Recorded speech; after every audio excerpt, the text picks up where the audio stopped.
Welcome to my YouTube channel A to Z classes by Gaurav sir.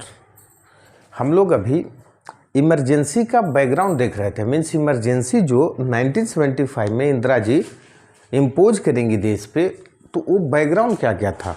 तो दो issues देख चुके थे हम लोग। कौन कौन सा इशूज़ देखते? इकोनॉमिक कंटेस्ट, मीन्स उस समय इकोनॉमिक कंडीशन हमारे देश की क्या था, देख चुके थे। डिफरेंट इशूज़ था, डिटेल डिस्कशन किया हुआ है, वीडियो चैनल पे पड़ा हुआ है। तो जो लोग अभी तक नहीं देखे हैं प्लेलिस्ट में जाकर के वीडियोस देख सकते हैं।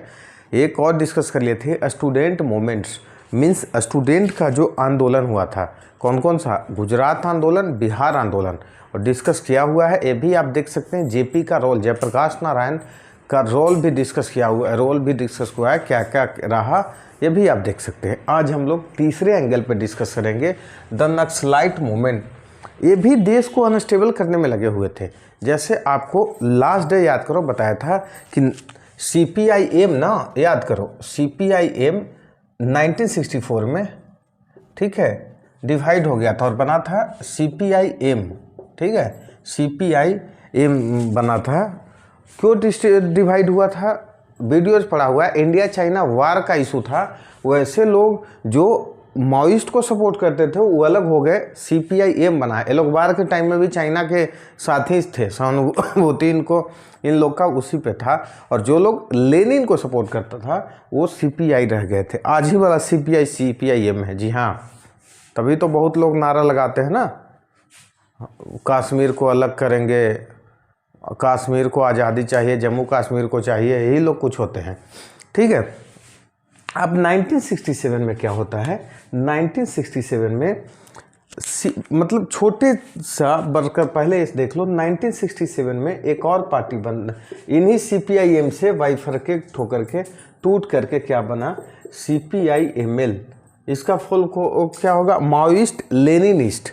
माओइस्ट CPI, माओइस्ट लेनिनिस्ट, ठीक है। मीन्स वैसे संगठन जो माओइस्ट लेनिनिस्ट का विचार पे चलते थे, आइडियोलॉजी को फॉलो करते थे, इस CPIML से भी अलग हो गए। और वेस्ट बंगाल का एक पुलिस स्टेशन था उस समय, नक्सलबारी। जी हाँ, नक्सलबारी।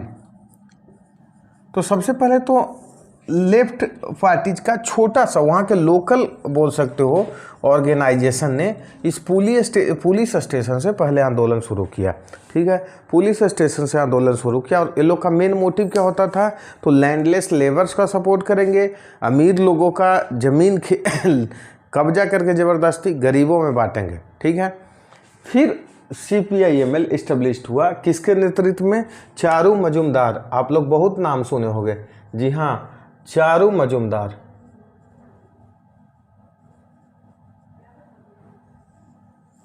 चारू मजुमदार के लीडरशिप में ये पार्टी बनी। और पहले बंगाल में क्या हुआ? नक्सल मूवमेंट चला। बंगाल से शुरू हुआ नक्सल्स मूवमेंट उसी टाइम पीरियड में 1967 से। और मेन मोटिव वही था। क्या था भाई? बता दिया, अमीर लोगों से जिनके पास ज़्यादा ज़मीन है ज़मीन छीनो, गरीब लोगों में डिस्ट्रीब्यूट करो जिनके पास ज़मीन कम है, ठीक है। यहाँ से मूवमेंट चला। और ये लोग चला कैसे रहे थे? तो गुरिल्ला वारफेयर करते थे। जी हाँ, क्या है गुरिल्ला वारफेयर? ये क्या होता है सर?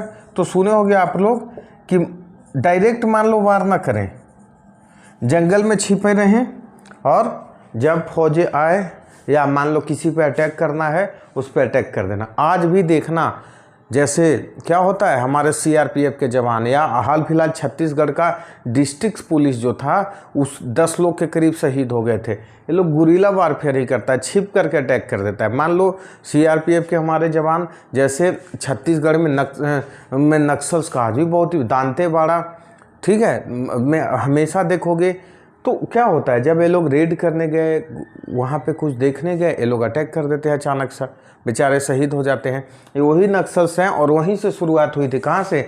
वेस्ट बंगाल के नक्सल वाले पुलिस स्टेशन से। और पूरे इंडिया में धीरे धीरे फैला, खास करके उन एरियाज में फैला। कहाँ पे?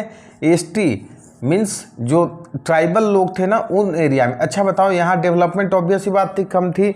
तो कोई आए मान लो गरीबों में और कहे हम तेरा ध्यान देंगे, सरकार यहाँ कुछ नहीं कर पा रही है, तो दिल को भा जाएगा ना। इसलिए आज भी देखना वैसे कॉरिडोर, इन्हीं से टर्म में रिलेटेड है, आपको एक मिलेगा रेड कॉरिडोर। क्या? Red corridor. सर ये क्या होता है? तो ये वही एरिया है जहाँ पे आज भी नक्सल्स का फैलाव है। आपके बुक में 9 स्टेट्स दिया हुआ है और कौन सा 75 डिस्ट्रिक्ट्स। 2021 के अकॉर्डिंग कुछ डिस्ट्रिक्ट्स को नक्सल से फ्री डिक्लेयर किया गया था, 70 डाटा है। लेकिन आप अपने बुक के अकॉर्डिंग अभी चलो, 9 स्टेट्स 75 डिस्ट्रिक्ट्स में आज भी नक्सल्स का इफेक्ट दिखता है और इन्हीं एरियाज को बोलते हैं कंबाइंड करके रेड कॉरिडोर। तो आज के बाद रेड कॉरिडोर नाम आए तो समझ जाना सर ने बताया था नक्सल्स वाला एरिया। ऐसे भी लोग लाल सलाम बोलते हैं, वहीं से भी लिंक कर सकते हो, रेड कॉरिडोर, लाल कॉरिडोर, ठीक है। और इम्पोर्टेंट स्टेट्स कौन कौन सा है तो देख लेना, समझ जाओगे। झारखंड, बिहार, वेस्ट बंगाल से तो शुरू ही हुआ था, छत्तीसगढ़। अब ये सब बताओ, ये सब गरीब स्टेट नहीं है मेनली, जहाँ पे खाने के लिए भी लोग संघर्ष कर रहे हैं। वहाँ पे इन लोग की बात में आ जाएंगे लोग और गवर्नमेंट के खिलाफ हथियार उठा लेंगे। गवर्नमेंट यदि स्कूल बनाएंगी तो तोड़ देंगे, रेलवे लाइन तोड़ देंगे, रोड बनाएगी वो तोड़ देंगे, फौज पे अटैक करेंगे। और कहाँ कहाँ पे? आंध्र प्रदेश, जी हाँ आंध्र प्रदेश। इसी तरह 9 स्टेट्स ऐसे आपको मिलेंगे जिनको बोला जाता है रेड कॉरिडोर। शुरू कहाँ से हुआ था? तो सर वेस्ट बंगाल से हुआ था। कौन सा?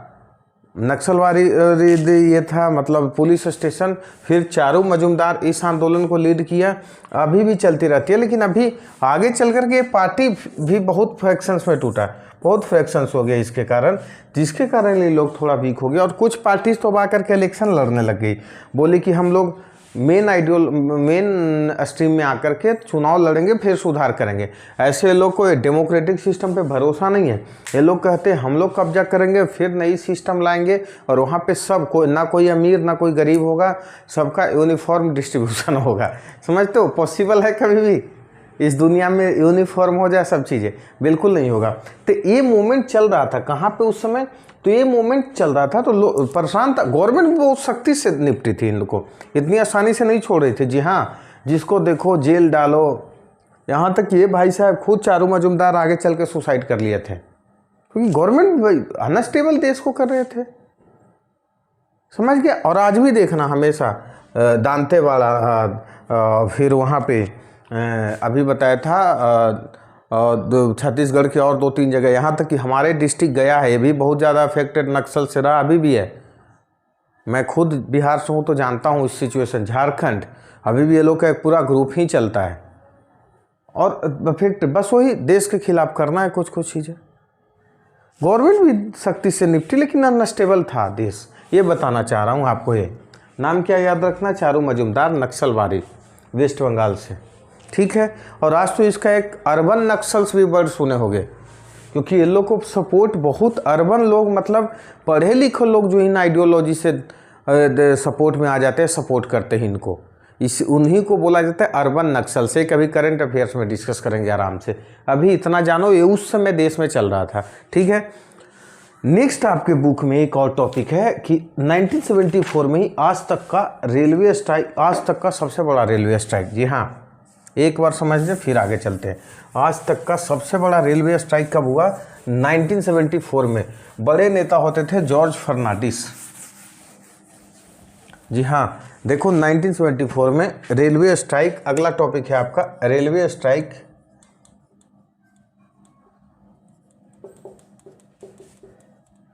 लीडर कौन होते थे? जॉर्ज फर्नांडिस।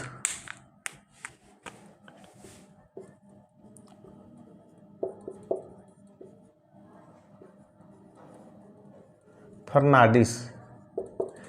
रेलवे की एक कमेटी होती थी, उस कमेटी के हेड थे और इन्हीं के लीडर्स। अच्छा ये बताओ, सोचो, मान लो 2-4 दिन भी ट्रेन न चले तो कितने लोग परेशान होंगे और कितनों की गवर्नमेंट की रेवेन्यू का लॉस हो जाएगा। भाई लोग टिकट तो लेते हैं ना, मालगाड़ी न चलने लगे तो माल ढुलाई खत्म, कितना परेशान हो, कितनी लॉस हो जाएगी। और इस समय तो सप्ताहों सप्ताह रेलवे में स्ट्राइक हो चुका था। इशू क्या था? तो बोनस प्लस वर्किंग कंडीशन, भाई ठीक करो वर्किंग कंडीशन, रेलवेज एम्प्लॉय का था वर्किंग कंडीशन। शुरुआत कहाँ से हुआ था? तो उस समय था जॉर्ज फर्नांडिस मुंबई से शुरुआत किए थे। मुंबई के उस समय का रेलवे एम्प्लॉयज़ के लीडर होते थे। जी हाँ, और उस कमेटी का नाम आपके बुक में दिया हुआ है। देखो क्या दिया हुआ है, कुछ उस railways struggle led by George Fernandes. जी हाँ, एक कमेटी नाम था national coordination committee for railways struggle. National coordination committee, national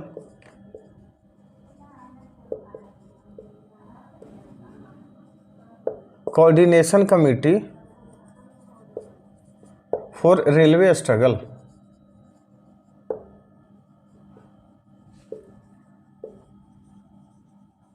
ये क्या था? तो ये था कमेटी, इसके हेड थे जॉर्ज फर्नांडिस। इनके लीडरशिप में 20 दिन से ज़्यादा तक का मतलब आंदोलन चला। गवर्नमेंट नहीं झुकी, गवर्नमेंट बिल्कुल नहीं मानी। तो सोचो, इधर भी लोग परेशान थे और नहीं मानी, और 20 दिन बाद मतलब कोई रिजल्ट नहीं आया, आंदोलन ने फिर ख़त्म किया गया। और इसी जॉर्ज फर्नांडिस को बताऊंगा जब इमरजेंसी पढ़ाऊंगा कि बहुत बड़ा रोल इनका भी था। और यहाँ तक कि ये जब अरेस्ट हुए थे तो इन पे देशद्रोह का कानून लगा था और फॉरेन मीडिया तक कवर कर रहा था कि इतना बड़ा लीडर थे। और यही जॉर्ज फर्नांडिस बाद में चल कर के बिहार से पॉलिटिक्स करते थे। और आज का जो नीतीश कुमार का पार्टी है, तो नीतीश कुमार के बोल सकते हो पॉलिटिकल गुरु यही थे। और पार्टी आज जो जेडीयू है ना, पहले समता पार्टी हुआ करती थी, यही जॉर्ज फर्नांडिस इस्टेब्लिश किए थे उस पार्टी को। और बाद में इनकी जेडीयू से भी कुछ खास रिश्ता रहा नहीं, राज्यसभा तक नहीं भेजा, वो अलग बात है, पॉलिटिकल इशू है। जॉर्ज फर्नांडिस के लीडरशिप में उसी समय रेलवे स्ट्राइक भी हुआ था। ये मैं आपको बताना चाह रहा था। यहाँ से भी देश परेशान है, एक तरफ नक्सल्स परेशान कर रहे हैं, दूसरे तरफ रेलवे स्ट्राइक परेशान कर रहे हैं। रेलवे स्ट्राइक से लोग परेशान हैं। क्लियर है यहाँ तक? और तीसरा एक और इशू आज डिस्कस कर रहा हूँ, 2 इशू पहले भी डिस्कस कर रहा हूँ, कौन कर चुका हूँ लास्ट वीडियो में, इकोनॉमिक कंटेस्ट एंड दूसरा कौन सा कंटेस्ट है दोस्त? तो दूसरा आपको बताया था student movement in Gujarat and Bihar. तीसरा था कॉन्फ्लिक्ट विथ जुडिशियरी।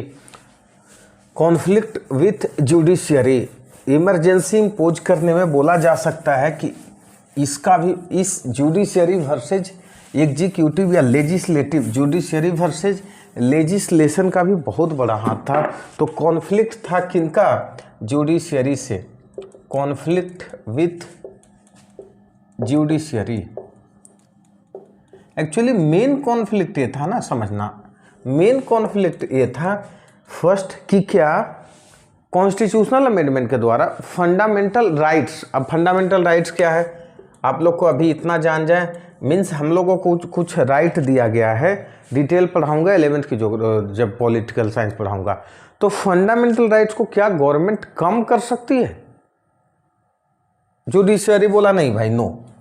दूसरा था कि क्या कॉन्स्टिट्यूशनल अमेंडमेंट के द्वारा राइट ऑफ प्रॉपर्टी को गवर्नमेंट समाप्त कर सकती है क्या? वहां पे जुडिशियरी बोला बिल्कुल नो। ठीक है।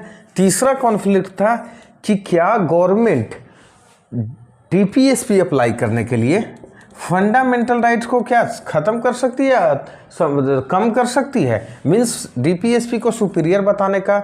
इसमें भी जुडिशरी बोला नो।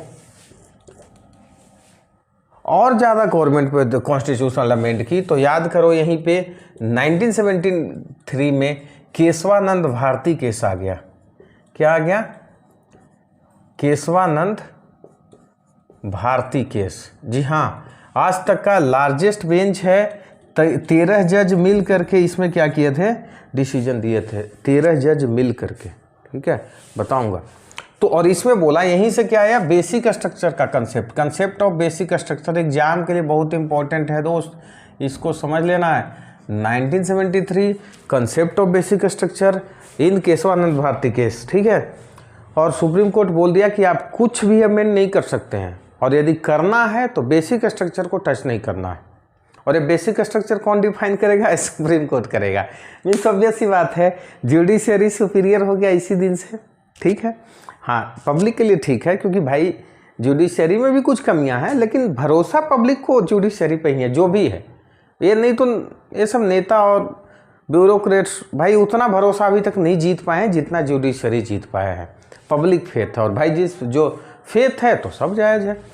अब इससे हुआ क्या, ये तो अभी ट्रेलर है, मेन और क्या रहा, तो मेन रहा भाई साहब, ये तो हुआ ही हुआ। उसी समय chief justice of India CJI की रिक्रूटमेंट होनी थी, न्यू CJI बनने थे, और अभी तक ये कन्वेंशन चलता है कि सीनियर मोस्ट जज को CJI बनाया जाता है। लेकिन इंदिरा जी ने क्या की कि 3 जजों को सुपरसीड करके, जी हाँ 3 जजों को सुपरसीड करके जो 4th सीनियरिटी पे था उन्हें बना दिया क्या, CJI, supreme court of India, जिनका नाम है AN राय। जी हाँ, आपके बुक में भी दिया हुआ है, AN राय इनका नाम है। AN राय साहब को रिक्रूटमेंट होते ही बाकी जो 3 सीनियर जज थे रिजाइन मार दिए, क्योंकि भाई बेइज्जती है ना, अब जूनियर को बैठा दिए। और ये तीनों सीनियर जज ये जो केशवानंद भारती केस में गवर्नमेंट के खिलाफ डिसीजन दिए थे, गवर्नमेंट के अगेंस्ट, तो पॉलिटिकल डिबेट हो गया कि भाई ये तो चूंकि गवर्नमेंट के अगेंस्ट डिसीजन दिए, इसलिए इन तीनों को चीफ जस्टिस ऑफ इंडिया नहीं बनाया गया। रीजन कुड भी वाटेवर में भी वो भाई ऐसे तो लग रहा है यही सच्चाई, लेकिन जो भी कुछ रीजन रहे, देश में एक परसेप्शन ऐसा बन गया। एंड फाइनल बोल सकते हो ना कि आखिरी कील जो ठोकना, ताबूत की आखिरी कील, इंदिरा गांधी के इलेक्शन को इलाहाबाद हाई कोर्ट ने नल एंड वाइड डिक्लेयर कर दिया। बोला कि ये जो इलेक्शन लड़ी थी ना, उसमें कुछ मशीनरीज का ऐसे यूज कर लिया गया था, मीन्स गवर्नमेंट की थी, यूज कर लिए, कुछ करप्शन हुआ, और इनके खिलाफ इलेक्शन कौन लड़े थे, तो इलेक्शन लड़े थे इनके खिलाफ एक लीडर हुआ करते थे, क्या है, एक लीडर हुआ करते थे जी, कौन, राव करके साहब थे, एक लीडर थे और वो इलेक्शन लड़े थे, हाँ जगदम्बा लाल सिन्हा, जगमोहन लाल नारायण नाम हुआ, राज नारायण, जी हाँ राज नारायण, इनके खिलाफ इलेक्शन लड़े थे। और यही जाकर के क्या किए थे, राज नारायण FIR किए थे कि इंदिरा जी ने गलती से हमें हरा दिया। तो इलाहाबाद हाई कोर्ट क्या किया, इनके इलेक्शन को नल एंड वाइड डिक्लेयर कर दिया। इतनी ज़्यादा तगड़ा था जुडिशरी से उनकी कॉन्फ्लिक्ट, समझ गए। तो आज हम लोग 3 इशू डिस्कस किए। पहला नक्सलाइट इशू चल रहा था, सेकंड रेलवे का देश का सबसे बड़ा आंदोलन आज तक हुआ, और तीसरा जुडिशरी से कॉन्फ्लिक्ट था। फाइनल क्या हुआ, तो एक तो AN राय को 3 जजों से सुपरसीड करके चीफ जस्टिस ऑफ इंडिया बना दिया, और फिर राज नारायण जो इंदिरा जी के अगेंस्ट में चुनाव लड़ी थी, कब, 1971 में जो इलेक्शन जीत करके इंदिरा जी आई थी, उस क्या किया गया, उनकी मतलब FIR को सुना, और इलाहाबाद हाई कोर्ट ने बोला इनकी इलेक्शन आज से नल एंड वाइड डिक्लेयर होता है। अब ये बैकग्राउंड पूरा बन गया, इसके डिक्लेयर होते ही अगले क्लास में बताऊंगा क्या हुआ था। तब तक आप पढ़ते रहें, वीडियोस देखते रहें, लाइक करते रहो वीडियो को, सब्सक्राइब ना किया हो तो चैनल सब्सक्राइब कर लें, और शेयर भी करते रहें। Thank you.